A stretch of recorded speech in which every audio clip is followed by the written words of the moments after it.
Alex wasn't having the best year. His band, Midnight Serenade, had played more empty rooms than packed ones, and his landlord was starting to look at him with a specific kind of tired patience. Music was his life, had been since he was old enough to strum his first plastic guitar, but sometimes even your greatest passion felt like a heavy weight. He needed something new, a spark, an unexpected twist to pull him out of the rut. That's what led him to Rusty Strings, a pawn shop tucked away on a side street, smelling of forgotten things and old wood. The bell above the door jingled a lonely sound that echoed in the quiet shop. Dust motes danced in the lone beam of sunlight slicing through the grime-streaked window. Shelves crammed with a jumble of forgotten treasures lined the walls. Ancient typewriters, tarnished, silver-chipped porcelain figures, and a whole collection of musical instruments that looked like they'd seen better centuries. Guitars hung from pegs, some gleaming like new, others scarred and weary, their strings loose or missing entirely. Alex walked slowly, his fingers brushing against the cool, smooth wood of an acoustic bass, then the rough, splintered edge of a banjo. He wasn't looking for anything specific, just something, a feeling, an inspiration. He rounded a corner, past a display case filled with glittering watches and rings. And there it was, not flashy, not new, but something about it caught his eye. It was an acoustic guitar, a dreadnought, the kind with a big round body that promised a deep, resonant sound. Its wood, once a warm, rich mahogany, was now dull and scratched, covered in a thin layer of dust. Pickguard was peeling slightly at one edge, and a few of the tuning pegs were bent. It looked like it had been through a war, or at least 1,000 long nights in smoky clubs. But despite its battered appearance, there was a quiet dignity to it, a story waiting to be told. He reached out his fingers, tracing the faint grain of the wood. "Can I help you, son?" A gruff voice startled him. Mr. Henderson, the shop owner, a man whose wrinkles seemed to hold more stories than his merchandise, peered at him over the top of his spectacles. He was wiping down a tarnished trumpet with a surprisingly delicate cloth. "This one," Alex said, pointing. "Can I take it down?" Mr. Henderson nodded, grunting as he lowered the heavy instrument. He handed it to Alex, who immediately felt its weight, its balance. It felt right. He ran his hand along the smooth, worn neck. It wasn't fancy, didn't have any famous names carved into it, but it hummed with a quiet energy. He plucked a few of the dusty strings. They were old dead, but beneath the muted thud he could sense the potential for a rich, warm tone. It wasn't the pristine, shiny guitar he usually dreamed of, but there was something authentic about it, something real. "Looks like it's been around the block a few times," Alex commented, turning it over in his hands. Mr. Henderson chuckled a dry, raspy sound. "That it is founded in an old storage locker, auctioned down in Memphis a few years back. Belonged to some old-timer, a musician, I reckon. Never really cleaned it up, just put it out. Figured someone would appreciate its history." Memphis, the home of the blues, of rock and roll, of so many legends. A shiver ran down his spine. Maybe it was just a coincidence, but it felt like more. Tuned a string as best he could, adjusting the bent peg, and plucked a simple C chord. The sound was surprisingly deep, with a warm, woody undertone that even the old strings couldn't completely mute. "How much for it?" Alex asked, already knowing he was going to buy it. He had a 20 in his pocket, barely enough for a week's groceries. But this felt more important. Mr. Henderson scratched his chin. Tell you what, it's been sitting here a while. $15, take it or leave it." $15. It was practically a steal. Alex fumbled in his pocket, pulling out the crumpled bill. "I'll take it." He paid, and Mr. Henderson wrapped the guitar loosely in a thin brown paper bag. Alex felt a surge of excitement, a feeling he hadn't experienced in weeks. This wasn't just a cheap old guitar. It was a mystery, a connection to an unknown past. He carried it out of the shop, the jingle of the bell fading behind him, and walked home with a lighter step than he'd had in a long time. The setting sun cast long shadows as he walked the guitar cradled in his arms like a precious newborn. He imagined the songs it had played, the hands that had held it, the stories it could tell. Couldn't wait to get it home, clean it up, and see what magic might still be hidden within its weathered frame. He felt a little spark ignite inside him, the one he'd been searching for. Maybe this old guitar was exactly what he needed to reignite his own musical journey. Back in his small apartment, Alex carefully unwrapped the brown paper from the guitar. He set it on his bed, the strings groaning in protest, and just stared at it for a moment up close. The wear and tear were even more obvious. Dents, scratches, and a few small cracks webbed across the body, each one a testament to its long life. The strings were practically rusted and the fretboard was grimy. It looked like it had been forgotten in an attic for decades. "All right, old friend," Alex murmured, picking up a soft cloth. "Let's see what you're really made of." He started gently wiping away the layer of dust and grime. As he cleaned, the original luster of the mahogany began to peek through a warm, reddish brown that hinted at its former glory. He worked his way around the body, then to the neck, carefully cleaning the fretboard. Planned to replace the strings, of course. But he wanted to get a good look at every inch of it first.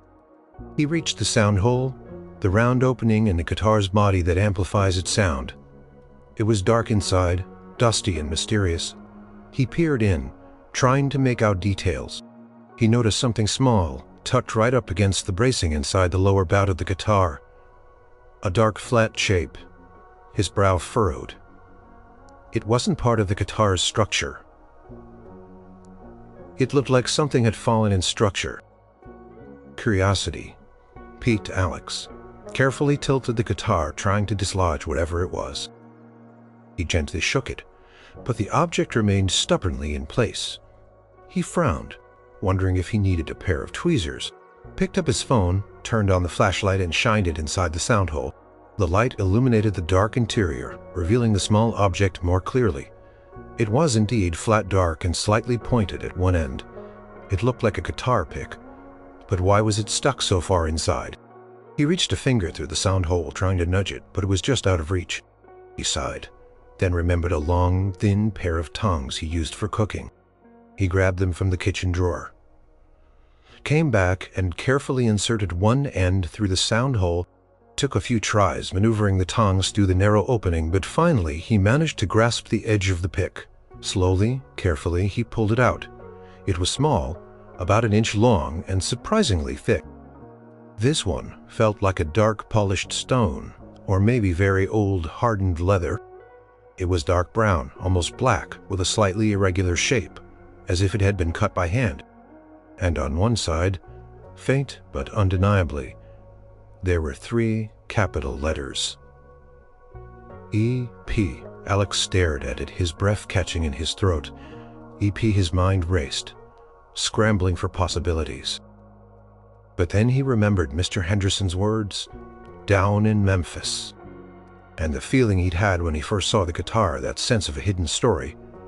He flipped the pick over. The other side was blank, smooth from years of use. But the first side with those initials seemed to pulse with a silent energy. He brought it closer to his eyes, examining the material. It looked like a special kind of tortoiseshell, or perhaps a very dark, dense wood. It had a unique sheen, not shiny, like plastic, but deep and resonant. Elvis Presley, the name exploded in his mind. Could it be a pick belonging to the king, hidden inside an old guitar from Memphis? It seemed impossible, like something out of a movie. His hand started to tremble, slightly. This wasn't just any pick. This was a piece of history, if it was real. He pulled out his phone again, not to light up the guitar, but to search Elvis Presley guitar pick. Elvis Presley. Initials pick. He scrolled through images, articles, auction, listings. Most of the famous ones were plastic, often branded with his signature, or simple plain picks that had been verified through provenance. But then he saw an article buried deep in a fan forum discussing rare custom-made picks that Elvis was rumored to have used in his early days, or even given as personal gifts. Some were described as being made of unusual materials, like certain types of exotic wood or even bone, and sometimes had his initials subtly carved. His eyes darted back to the pick in his hand. The color, the texture, the simple initials, it all felt like it fit the description of something personal, not mass-produced. He remembered seeing photos of Elvis with various guitars, some humble, some grand. This guitar felt like it could have been an early one, or perhaps a practice guitar one he kept for himself. The wear and tear on the guitar, the way it was just a common instrument, made the story feel even more plausible, more intimate. He held the pick, turning it over and over. It felt impossibly light yet heavy with potential history. It was a tangible connection to a legend, a silent witness to countless melodies, heartfelt lyrics, and the raw energy of early rock and roll. His heart pounded with a mix of disbelief and exhilarating hope. He had to know for sure. This discovery had just turned his quiet, struggling musician life upside down. The next few days were a blur of intense research for Alex. The Elvis pick, resting carefully on a velvet cloth on his cluttered desk, seemed to hum with a silent energy, drawing his attention away from everything else. He ate, slept, and breathed Elvis Presley. His small apartment was filled with the low glow of his laptop screen. Late into the night, books on music history piled up around him, and the faint scent of old paper and dust. His initial excitement was now mixed with a healthy dose of skepticism. How could he be sure it was real? The internet was a minefield of information. Some legitimate, much of it pure speculation or outright fraud. He learned about the booming market for Elvis memorabilia, the meticulous detail collectors went into, and the sophisticated methods used to verify authenticity. He read about specific guitar models Elvis owned, his preferred brands of strings, even the kind of picks he was known to use. He learned that Elvis, especially in his early days, wasn't always using fancy custom-branded picks. Sometimes he'd use simple, off-the-shelf plastic ones, or, as some old sources hinted, even picks made from more unusual materials. The idea of a custom, hand-carved pick with his initials wasn't entirely far-fetched, especially if it was an early personal item. He found forums where collectors debated the minutiae of every piece of Presley history. He found auction results for items that seemed less significant than a pick used by the king himself. Old shirts, record sleeves, even a lock of hair. The prices were astronomical. The thought of what this small object could be worth sent a strange mix of exhilaration and unease through him. He wasn't rich, far from it, and a genuine Elvis pick could change his life financially. But was that what he truly wanted from it?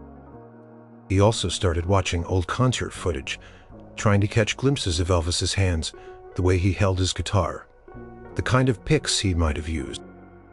He paused. Videos squinted at blurry black and white photos, trying to match the shape or the movement. It was like hunting for a ghost, a tiny, almost invisible piece of a legend's past. He read stories about Elvis's generosity, how he'd often give away personal items to fans or friends. He read about his deep love for his music, how he poured his heart and soul into every performance. The more Alex delved into Elvis's life, the more the pick felt less like a simple object and more like a conduit to a powerful legacy. It wasn't just a piece of plastic or wood. It was a silent witness to musical greatness, to moments of raw emotion and electrifying performance. Considered taking it to a local antique dealer, but quickly dismissed the idea. They might not have the specialized knowledge needed for such a specific high-value item. He needed an expert, someone who specialized in music, memorabilia, or even better, Elvis Presley artifacts. His research led him to a few names, renowned appraisers, and auction houses that dealt with historical music items.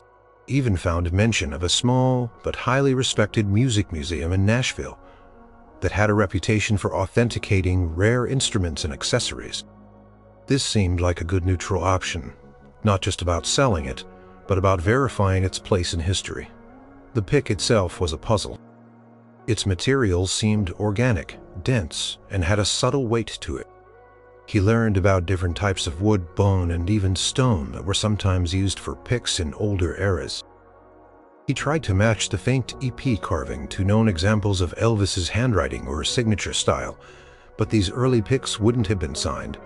Like an autograph, they were utilitarian tools. One evening, staring at the pick, Alex felt a profound connection. It wasn't just the potential value, it was the story. This guitar in this pick had traveled through time from the hands of a legend to his own. It felt like a torch had been passed, a whisper of inspiration from one musician to another across generations. Elvis had been a revolutionary, a force of nature who changed music forever. And here in his humble apartment was a tangible piece of that revolution. The thought of holding something so directly connected to such an iconic figure was awe-inspiring. He imagined Elvis's fingers holding this very pick, strumming a blues riff or picking out a rock and roll melody that would soon captivate millions. The sheer weight of that history settled over him, both thrilling and a little daunting. What was he supposed to do with such a profound discovery? Keep it locked away, sell it for a quick fortune? Or was there a deeper purpose to its reappearance in the world? He knew he couldn't keep this secret forever. He needed help. And he knew just the person to tell first. Alex wrestled with the secret for another day, the weight of the pick feeling heavier in his pocket than its physical mass suggested. He paced his apartment, the tiny object a constant presence in his thoughts. Should he tell anyone? Who could he trust with something this monumental? His landlord? No, his bandmates. They were good guys, but maybe a little too impulsive, a little too prone to wild schemes. Then it hit him, Maria, his older sister. She was practical, level-headed, and brutally honest. She might tease him mercilessly about his musician dreams sometimes, but she was fiercely loyal and always had his back. Plus, she had a knack for problem solving that he, as the more artistic and dreamy sibling, often lacked. He called her. "Hey, Maria, can you come over? I need to show you something, it's big." Maria's voice, usually full of cheerful banter, was laced with concern. "Big, what is it, Alex? Did you finally get a record deal, or did you set your kitchen on fire again?" Alex chuckled nervously. "No, nothing like that. Well, you just need to see it. It's about that old guitar I bought." A pause. "The $15 special. You found a hidden treasure map inside, didn't you? Is it full of gold doubloons?" she joked. "Something like that," Alex said, trying to keep his voice steady. "Just come over." An hour later, Maria stood in his living room, hands on her hips, eyeing the old guitar, still leaning against the wall. She was dressed in her crisp nursing scrubs, a picture of calm competence. "All right, spill, what's so urgent about this old thing?" Alex took a deep breath. "It's not the guitar itself, not entirely, it's what I found inside it." He walked to his desk, picked up the velvet cloth, and carefully unwrapped the pick. He held it out to her. Maria squinted, taking the small, dark object from him. She turned it over, her expression going from curious to perplexed. "It's a guitar pick. What's so special about it? Did you make it yourself? Out of some weird rock?" "Look closely," Alex urged, his heart thumping. "Look at the initials, EP. So, Ethan Peterson, Evelyn, Price. What are you getting at?" "Alex." "Maria," he said, his voice dropping to a near whisper. "I bought the guitar from a pawn shop. The owner said he got it from an old storage locker, auctioned in Memphis." Maria's eyes widened slightly. "Memphis, wait a minute. Are you saying what I think you're saying?" She looked from the pick to Alex, then back to the pick, her eyes tracing the faint letters. "EP Elvis Presley?" She scoffed, a nervous laugh escaping her lips. "No way, Alex, you're dreaming. This is probably some cheap souvenir or a fake." "I know it sounds crazy," Alex insisted, "but hear me out. I've been researching. There are old rumors about him using custom picks, sometimes made of unusual materials, and this one, it just feels old. And it was hidden so far inside the guitar kit." He recounted his extensive research, the hours spent online, the connections he'd made. Maria walked over to the window, staring out, the pick still clutched in her hand. She was quiet for a long moment, processing. Alex could almost see the wheels turning in her logical scientific mind. Finally, she turned back to him, her expression serious. "Okay, let's say for a wild, improbable second that it is real. What then? This isn't just a fun little discovery, Alex. This is potentially enormous." "I know," Alex said, nodding. "That's why I came to you. What do we do?" "First," Maria said, tapping the pick against her palm, "we don't tell another living soul until it's verified. Not Mom, not Dad, and definitely not your bandmates. This kind of thing attracts all sorts of vultures. Second, we can't just take your word or some internet forum's word for it." "I was thinking that," Alex said. "I found a few places online, some auction houses, some specialized appraisers, even a small music museum in Nashville." "The museum sounds less like a Shark Tank," Maria mused. "They'd be more interested in historical preservation than just making a quick buck. Maybe we need someone reputable, someone who knows their stuff about music memorabilia, especially something from that era. And that specific person..." They spent the rest of the evening huddled over Alex's laptop, Maria with her sharp critical eye helping him sift through the authentication options. She pointed out red flags, cross-referenced reviews, and asked the hard questions Alex might have overlooked in his excitement.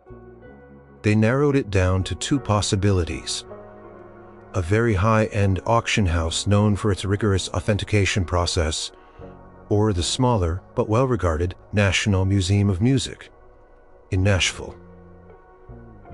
"The museum sounds safer," Maria finally concluded. "Less risk of it getting lost or mishandled before we even know what we have. Plus, if it is real, they might be able to tell us its specific history, how it ended up in that guitar." Having Maria on board with her calm practicality made the unbelievable seem a little more real, a little less overwhelming. This wasn't just his dream anymore, it was their shared challenge. The little pick, resting on the desk, now represented not just the ghost of a legend, but a potential turning point for Alex's future. It was a test of faith, a leap into the unknown, and a secret that now bound them together. The decision to contact the National Museum of Music in Nashville felt right. Alex, guided by Maria's pragmatic approach, drafted a careful email. He didn't reveal too much, just that he had acquired an old guitar with a potentially significant bop it inside, and he was seeking authentication from experts in music history. He attached a clear, high-resolution photo of the pick, focusing on the initials. The reply came surprisingly fast, within 2 days. It was from Dr. Evelyn Reed, the head curator of historical music instruments and memorabilia. Her email was polite, professional, and cautiously intrigued. She acknowledged the possibility of such a find, given the sheer volume of music history that passed through Nashville, and invited Alex to bring the pick for an in-person assessment. She stressed the importance of discretion and assured him of the museum's strict protocols for handling potentially valuable. Alex's heart hammered when he read her email. This was it, the moment of truth. He showed it to Maria, who gave a rare, genuine smile.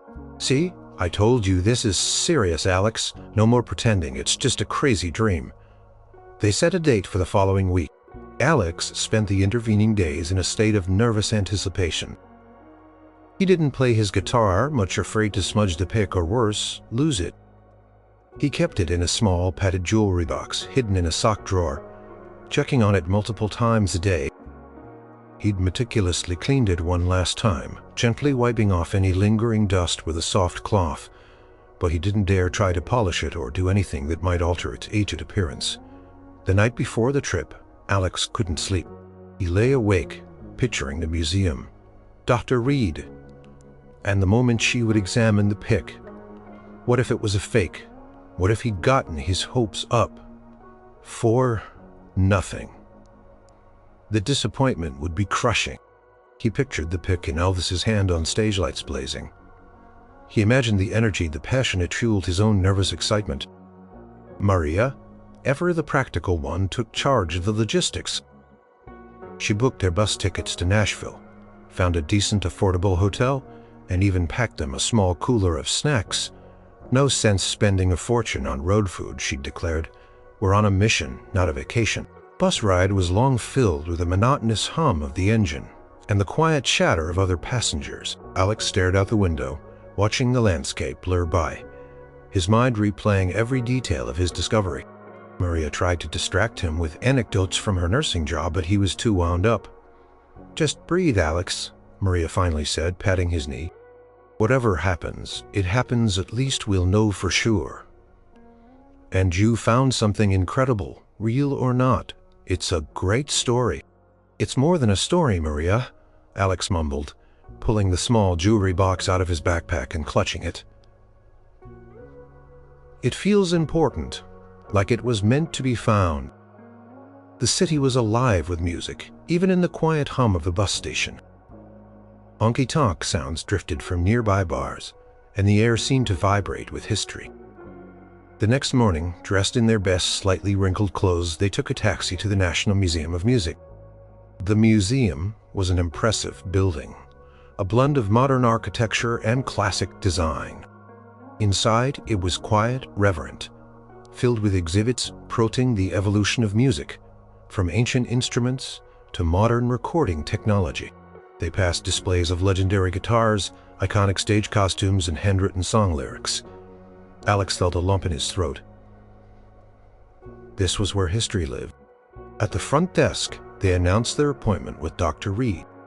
A young intern led them down a quiet corridor, past offices and conservation labs, to a private meeting room. The air was cool, temperature-controlled, and smelled faintly of old wood and archival paper. Dr. Evelyn Reed was waiting for them. She was a woman in her late 50s, with kind eyes behind stylish glasses and an air of quiet authority. Her silver hair was pulled back in a neat bun, and she wore a tailored tweed jacket.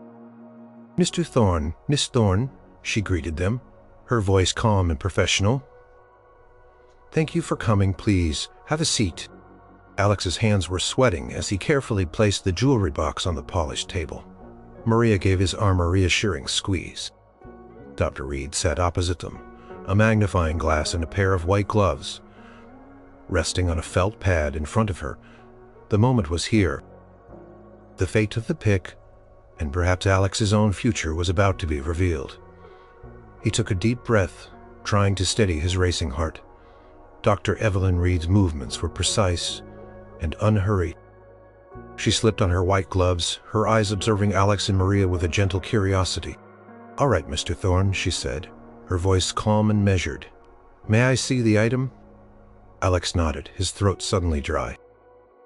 Carefully opened the small jewelry box and with trembling fingers lifted the dark, unassuming pick from its velvet bed. He placed it gently on the felt pad in front of her. Dr. Reed leaned forward, her expression unreadable. She picked up the magnifying glass and began her examination. She rotated the pick slowly, her eyes tracing its edges, its surface, its faint imperfections. She spent a long moment on the side with the initials, then flipped it over, examining the other side. She held it up to the light, then brought it close to her nose as if trying to detect a faint scent of age. The silence in the room was deafening. Alex and Maria sat on the edge of their seats, barely breathing. Alex felt every second stretch into an eternity. He watched Dr. Reed's face, trying to decipher any hint of her thoughts, but her expression remained neutral, professional.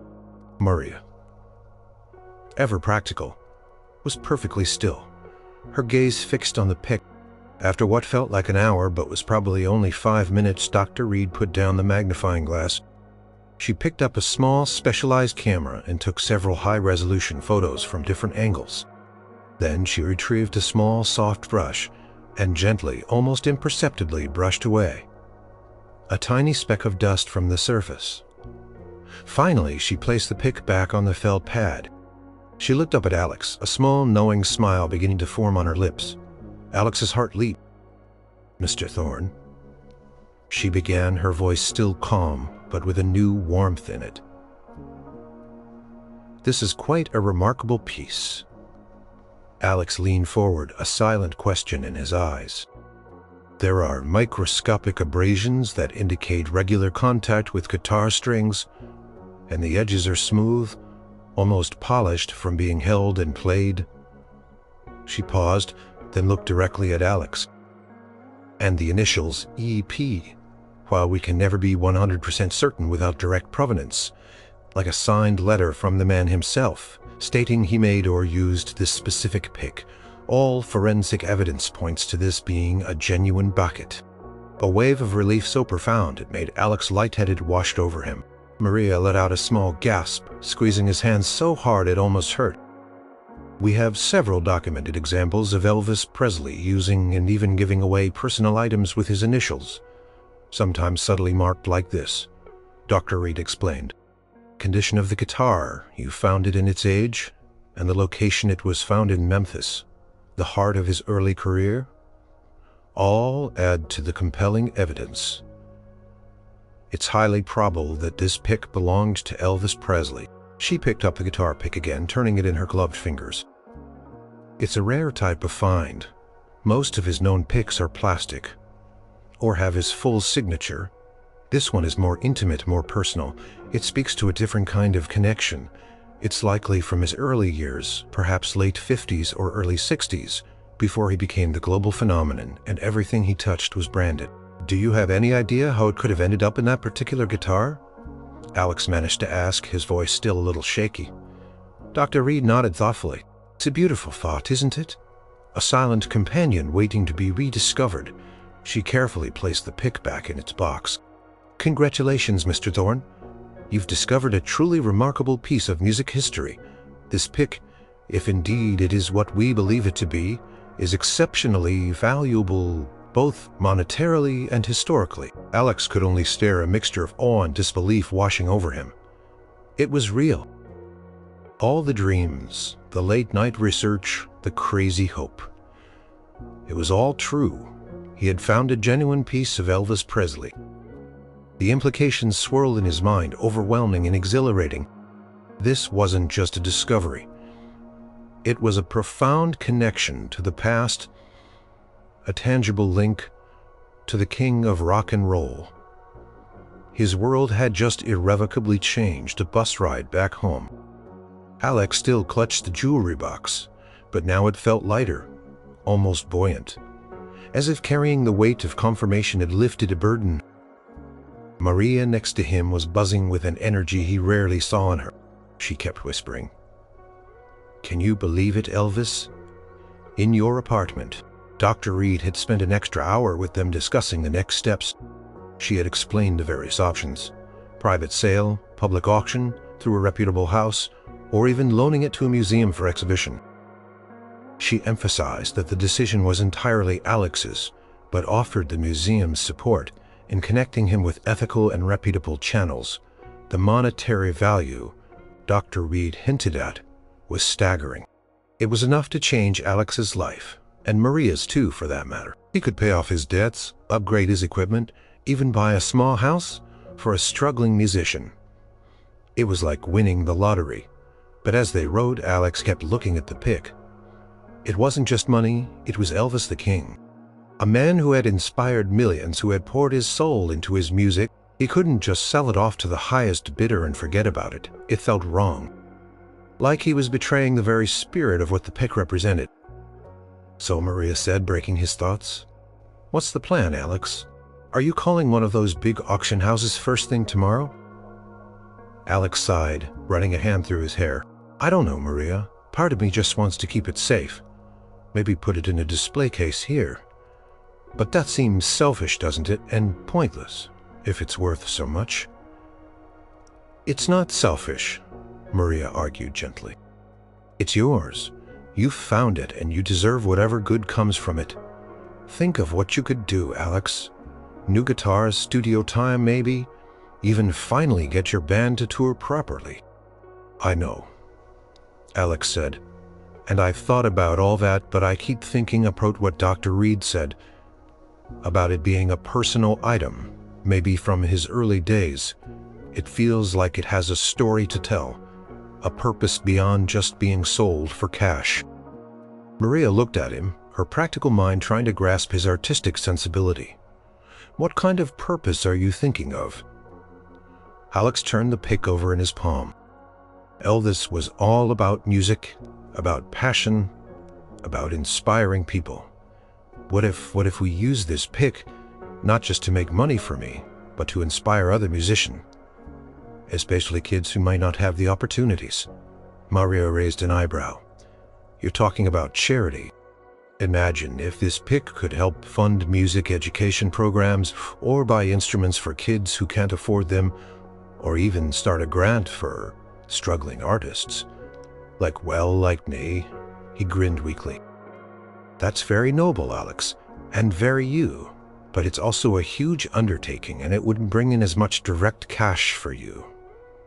I'd still get something, Alex argued. Even if we set up a charity or a foundation, I could take a small percentage, enough to get my music off the ground. But the main focus, it just feels right for it to be about music, about giving back, about continuing that chain of inspiration. So, a concert, Maria suggested, her mind already moving into planning mode. A charity concert where you play and the pick is displayed, its story told, get some big names if you can to draw a crowd.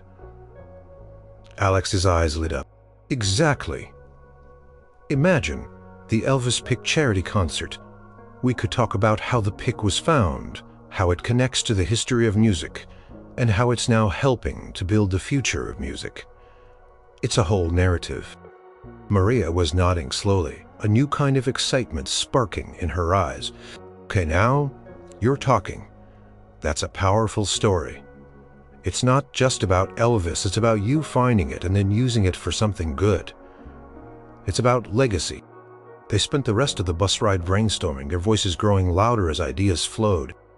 They talked about venues, about other local musicians they could invite to play, about potential sponsors, about how to set up a legitimate charity fund. It was an overwhelming task, but the confirmation of the pick's authenticity had filled Alex with a boundless energy he hadn't felt in years. He looked at the pick again. It no longer felt like a mere object of monetary value. It felt like a key, a catalyst, a tiny silent piece of wood or shell that had been waiting patiently for decades to unlock a new purpose, to echo the spirit of its original owner, and to give birth to something new and inspiring. The rhythm of his life was about to change, not just with money, but with meaning. The weeks that followed were a whirlwind of activity. Alex and Maria quickly realized that organizing a charity concert, especially one with such a unique hook, was far more complex than they'd imagined. But the excitement fueled by the genuine Elvis pick kept them going. Their first step was to secure a legitimate charity partner. Maria, with her research skills, found a local nonprofit called Harmony Foundation, which provided free music lessons, instruments, and mentorship to underprivileged youth in their city. Their mission perfectly aligned with Alex's vision. When Alex, a bit nervously, shared the story of the pick and his idea for the concert, the foundation's director, a kindly woman named Mrs. Davies, was utterly captivated. She immediately saw the potential for a truly special event that would not only raise funds but also inspire the kids they served. Next came the venue. They knew they needed somewhere that could handle a large crowd but also felt intimate enough for a music event. Alex thought of the old Rhapsody Hall, a beautiful, slightly run-down theater in the heart of the city that had seen better days. It was currently struggling, hosting mostly community events. He approached the owner, Mr. Blackwood, a gruff but passionate music lover, and told him the story of the pick. Mr. Blackwood, a lifelong Elvis fan, was stunned. He agreed to let them use the hall at a significantly reduced rate, thrilled at the prospect of the old place hosting such a unique and potentially famous event. Word started to spread. Alex called his bandmates, Mark on bass and Chloe on drums, and finally, predictably, completely blown away. "Dude, Elvis," Mark shrieked, practically falling off his chair. Chloe, usually reserved, just stared at the pick with wide, disbelieving eyes. Their initial reaction was pure shock, then excitement, then finally a deep shared sense of purpose. They were instantly on board to play, and to help in any way they could. Publicity was key. Maria, with her surprising knack for marketing, helped Alex craft a press release. They strategically shared the story with a few local news outlets, focusing on the heartwarming aspect. A struggling musician discovers a legendary Beckett and chooses to use it for good. The story was picked up quickly, first by local papers, then by regional news channels. "Local man finds Elvis Pick plans charity concert," screamed one headline. Suddenly, Alex was being interviewed. Not just about the pick, but about his own music, his dreams, and his vision for the concert. He was nervous about the attention, but he pushed through it. He knew this wasn't about him. Not really. It was about the music and the legacy. The hardest part was securing other musicians. Alex, with the help of Harmony Foundation's connections, managed to reach out to a few well-known local artists, and surprisingly, a couple of regional touring acts who were captivated by the story. The idea of playing on the same stage in the same city where an Elvis Presley pick would be displayed held a certain allure for them. They all agreed to perform for free. In support of the cause, Alex also spent a lot of time with his own music. The discovery of the pick and the entire journey it had set him on had reignited his songwriting. He started composing new songs inspired by the themes of legacy, unexpected blessings, and the enduring power of music. He practiced tirelessly with Midnight Serenade, their sound tighter, more focused than ever. He felt a newfound energy when he played the old mahogany guitar he'd bought from the pawn shop. He wasn't going to play the actual Elvis pick. Of course, it was far too valuable and delicate, but he held it before each practice, absorbing its silent inspiration. One evening, as they were going over the concert logistics, Maria looked at Alex, a thoughtful expression on her face. "You know, this is more than just a concert, Alex. This is your story, becoming part of something bigger. It's about taking something extraordinary and using it to create ordinary miracles for kids who need them."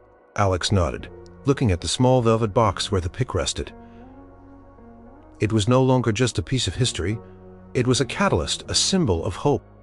It was a reminder that even the smallest, most unassuming object could hold immense power, and that true value wasn't always measured in dollars, but in the impact it could have on lives. The first notes of their charity were about to be played, and he felt ready. The night of the Harmony Notes, an Elvis Pick legacy concert, finally arrived. Rhapsody Hall, once dimly lit and quiet, was transformed. The old velvet seats were packed. A buzzing crowd filled the lobby, eagerly, chatting, clutching their tickets, and scanning the program. Banners emblazoned with the concert's name and the Harmony Foundation logo hung from the rafters. The air vibrated with anticipation. Backstage, Alex felt a mixture of nerves and pure exhilaration. His stomach fluttered, but it wasn't the usual performance anxiety. This felt different. This was about something more than just playing music. The Elvis pick itself was displayed in a specially designed climate-controlled glass case near the main entrance, guarded by a museum security team. Dr. Evelyn Reed herself had agreed to supervise its transport and display, wanting to be part of the event. A small plaque beneath the pick told its story. Discovered by musician Alex Thorne in an antique guitar from Memphis, authenticated as a probable early Elvis Presley guitar pick, used to inspire the Harmony Notes concert, benefiting the Harmony Foundation. People lined up to see it, whispering, taking photos, their faces alight with wonder. It was a tangible link to a legend, and it was helping to create new legends right here, right now. Maria was a whirlwind, directing volunteers, checking sound, making sure everything ran smoothly. She was dressed elegantly, but her expression was all business. She caught Alex's eye and gave him a thumbs up. "Showtime, rock star," she mouthed. Concert began with a performance by some of the Harmony Foundation students, a small group of young violinists, a surprisingly good bass player, and a drummer who kept perfect time. Their raw talent and obvious joy in playing brought tears to many eyes, including Alex's. This was why they were doing this. Throughout the evening, local musicians and the regional acts took the stage, each playing a short set, often incorporating an Elvis cover or a song inspired by his era. The energy in the hall was electric, a shared passion for music and a collective goodwill for the cause. Between sets, Mrs. Davies spoke passionately about the Harmony Foundation's work, thanking Alex and Maria and highlighting the unique story of the pick. Finally, it was Midnight Serenade's turn. Alex picked up his pawnshop guitar, the one that started it all. He had had it professionally restored, its mahogany gleaming, its tone now rich, and resonant. He took a deep breath as he walked onto the stage, the cheers of the crowd washing over him. Mark and Chloe were already in position, grinning. "Good evening, everyone," Alex said into the microphone, his voice steady despite the pounding in his chest. "Thank you all for being here tonight. This is more than just a concert for us. It's a celebration of music, of history, and of the incredible power of a small, ordinary object to inspire something truly extraordinary." Paused, glancing toward the entrance where he knew the pick was displayed. "A few months ago, I was just a musician, feeling a little lost. Then I found an old guitar, and inside it a secret, a guitar pick that we believe belonged to the king himself, Elvis Presley. That pick didn't just represent history or money to me, it represented inspiration. It reminded me that music transcends generations, that a single note can change a life, and tonight, we're here to make sure that inspiration continues." He then introduced his band, and they launched into their first song, a powerful, emotional piece Alex had written called Echoes of Memphis, directly inspired by his journey. His fingers danced over the fretboard of the old guitar, each chord resonating with a new depth. He wasn't playing with Elvis's pick, but he felt Elvis's spirit, the spirit of music, flowing through him. He sang about hope, about finding purpose, about the magic hidden in plain sight. The crowd was captivated. They cheered for every solo, swayed to every melody, and sang along when Alex invited them to. Midnight Serenade played better than they ever had, fueled by the energy of the crowd and the sheer significance of the night. Alex felt a connection to the audience, to his band, to the kids from Harmony Foundation, and to the legend who had unknowingly set this entire chain of events in motion. As the final notes of their set faded, the applause was thunderous. People were on their feet, cheering, clapping, and some even wiping away tears. Alex looked out at the packed hall, seeing the faces of hundreds of people who had come together for music, for a story, for hope. The small, unassuming pick had brought them all here, turning a dusty pawn shop find into a grand symphony of giving and inspiration. This wasn't just a dream anymore.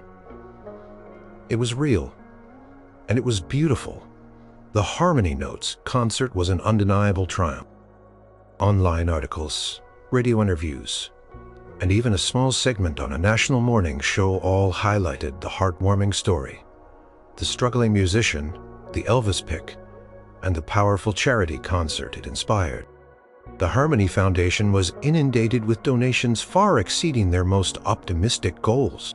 Not only did they raise enough to fund an entire year of music programs, but they also received offers of instrument donations and volunteer teaching from local professional musicians. It wasn't just about the money raised, though that was certainly amazing. It was about the ripple effect, the way one small discovery had created such a wave of positivity. His own life was changing too. Midnight Serenade had never played to such a large, enthusiastic crowd. Their performance had been flawless, and the buzz from the concert had led to new opportunities. Local clubs were calling, wanting to book them. A small, independent record label, impressed by their story and their music, reached out to discuss potential collaboration. For the first time in his career, Alex felt a tangible sense of momentum, not just hope. The Elvis pick itself remained a focal point. After the concert, Dr. Reed from the National Museum of Music reached out again. She expressed how much the museum had been moved by Alex's decision to use the pick for charity. She proposed a formal loan agreement. The museum would house the pick for a period of 5 years, displaying it prominently in their Legends of Music exhibit. The plaque would tell its full story, its origin, its discovery by Alex, and its role in inspiring the Harmony Notes concert and supporting music education. Alex thought about it long. He still loved having the pick, knowing it was his, but he also knew it deserved to be seen, to continue to inspire, and to be preserved by experts. He discussed it with Maria. "It's the right thing to do, Alex." Maria said, "It ensures its safety, its historical significance, and it continues the story you started." "It's not just a pick anymore, it's a symbol," he agreed. He officially loaned the pick to the museum, signing the papers with a mixture of pride and a touch of wistfulness. He visited it sometimes, standing in front of the glass case, watching people marvel at the small, dark object. He'd smile, knowing the incredible journey it had taken and the new journey it was helping to start for so many young musicians. Alex continued to play his music, his old pawnshop guitar, now his treasured companion. He still kept it by his bed, but now it felt less like a forgotten relic and more like a trusted friend filled with new songs and a vibrant energy. He used his newfound modest success to upgrade his home studio, to invest in Midnight Serenade, and even to help out Maria with her dream of going back to school for an advanced nursing degree. He never forgot the dusty pawn shop, the quiet moment of discovery, or the incredible wave of events that had followed. The Elvis pick wasn't just a piece of history. It was a testament to the unexpected magic that can unfold when you keep your eyes open and your heart open to possibility. Taught him that value isn't just in what something is worth, but in what it can inspire. Years passed. Midnight Serenade gained a loyal following, playing bigger venues, releasing successful independent albums. Alex continued to volunteer with the Harmony Foundation, often playing at their events, sharing his story with the students, showing them the pictures of the pick, reminding them that music could take them anywhere. The Elvis pick remained at the museum, a silent, powerful reminder of a legend and of the ordinary man who found it and chose to use it to create an extraordinary legacy. Alex had found more than just a guitar pick. He had found a purpose, a connection, and a way to make his own music resonate with the lasting chord of generosity and inspiration. And in every note he played, he knew the echo of Elvis, and the spirit of that small, forgotten pick played along with him.